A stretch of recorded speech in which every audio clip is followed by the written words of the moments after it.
The Kremlin on Saturday confirmed that Russian President Vladimir Putin will meet U.S. President Donald Trump next Friday in Alaska to discuss ending the conflict in Ukraine.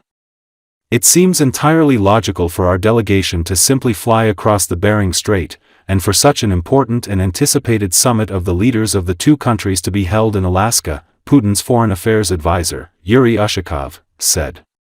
According to Associated Press, the meeting would be the first U.S. Russia summit since 2021, when former President Joe Biden met Putin in Geneva, and could mean a breakthrough in Trump's effort to end the fighting, although there's no guarantee it would stop the conflict since Moscow and Kiev remain far apart on their conditions for peace.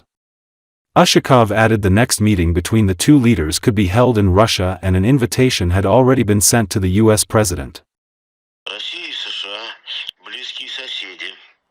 Граничат друг с другом, и представляется вполне логичным, чтобы наша делегация просто перелетела через Берингов пролив, и чтобы именно на Аляске был проведен столь важный и ожидаемый саммит лидеров двух стран. Конечно, сами президенты, несомненно, сосредоточатся на обсуждении вариантов достижения долгосрочного мирного регулирования украинского кризиса. Если же заглядывать вперед, то, естественно, ориентироваться на то, чтобы следующую встречу президентов Владимира Путина и Дональда Трампа провести на российской территории. Соответствующее приглашение президенту США уже передано. Russian expert Vladimir Ushakov said that Putin fears most of all a repeat of the raid similar to the one organized by Prigozhin in 2023. If he ends the war in Ukraine, the risk of armed people going to overthrow the Kremlin increases significantly. First, the human rights activist sobered us up with the truth about Putin's plans.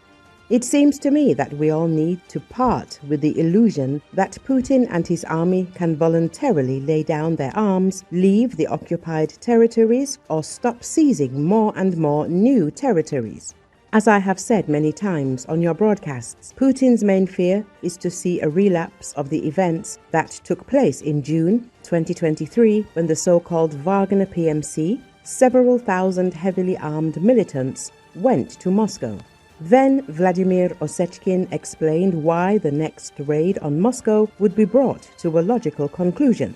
For him, and for the generals of Lubyanka, the FSB and the FSO, a nightmare is if a couple of divisions, disappointed and realizing that they were led by the nose, take off and go towards Moscow.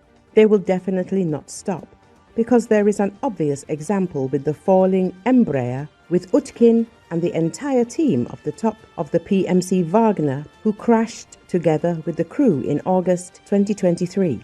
Accordingly, for him to press the emergency brake and stop now is to generate great risks. But it is not excluded that the military could overthrow the dictator due to Putin's Ukraine affair. Recently, Ushakov also named the moment when divisions will rush to Moscow. He answered the question of whether the Kremlin will make concessions in the context of Trump's ultimatum. No. This is the image of a besieged fortress surrounded by enemies.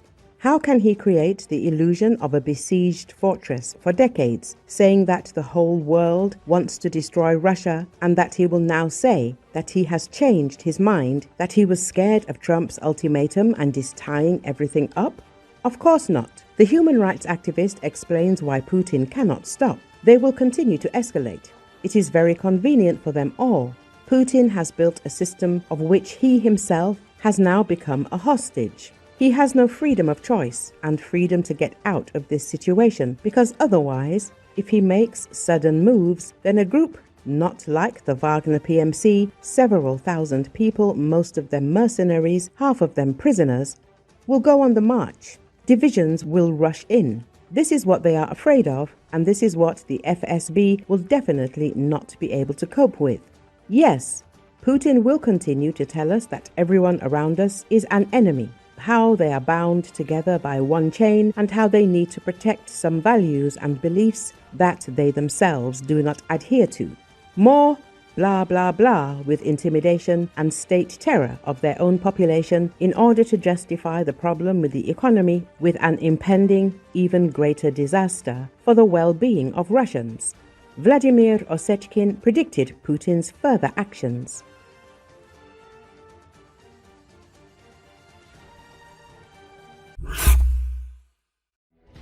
In a few months, the 3rd Army Corps, commanded by Colonel Andriy Byletsky, will liberate the bridgehead that the Russian army has occupied behind the Zarabets River, between Borovay in Kharkiv Oblast and Lyman in Donetsk Oblast. This was stated on the Air of News Factory by Artie Green, a serviceman and military expert. At the moment, the 3rd Corps continues to attach units, and the Lyman direction received recently. In a few months, it will deploy in full force, and the bridgehead captured by the enemy will dematerialize. The wedge that the Russians have driven between Lyman and Borovoy over the past 7 months, the 3rd Army Corps will eat it up by the end of the year. It will do it in a clever, NATO way, so that the infantry goes to finish and take prisoners, not to storm. I think it's over for them, Green said. On August 7th, the 3rd Army Corps reported that the 3rd Assault, 60th and 63rd Brigades, along with the attached 66th Brigade, had held the last line of defense in the Luhansk region and continued to confront 3 Russian armies at once, 20th, 1st Tank and 25th. Recently, the 53rd UMBR has also joined the Corps' fighting order. For more than a month of the defensive operation, the Corps' units have destroyed almost 2,000 occupants, and about 1,500 more, the enemy's sanitary losses. Eliminated 664 units of equipment and weapons, another 385 were hit. They shot down 4,217 UAVs of various types, another 41 were suppressed or hit. Today the Corps is holding back the enemy from breaking through to the strategic hub of the Slavyansk-Konstantinovskaya agglomeration.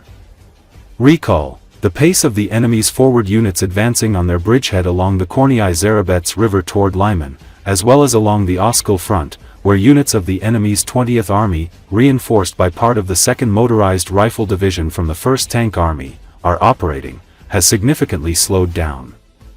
Despite active attacks along the directions of Lipov, Karpivka, Novo, Redkadub, and Zelenaya Dolina, Shandriholov, the enemy's forward units have yet to achieve any substantial results even tactically.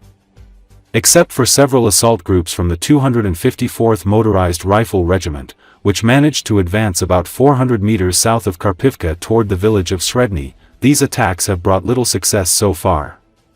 However, in the neighboring sector of the enemy's 25th Army, operating south of the 20th Army, it appears the enemy has managed to consolidate in Torsky and advance south of the Lyman, Kremlin road.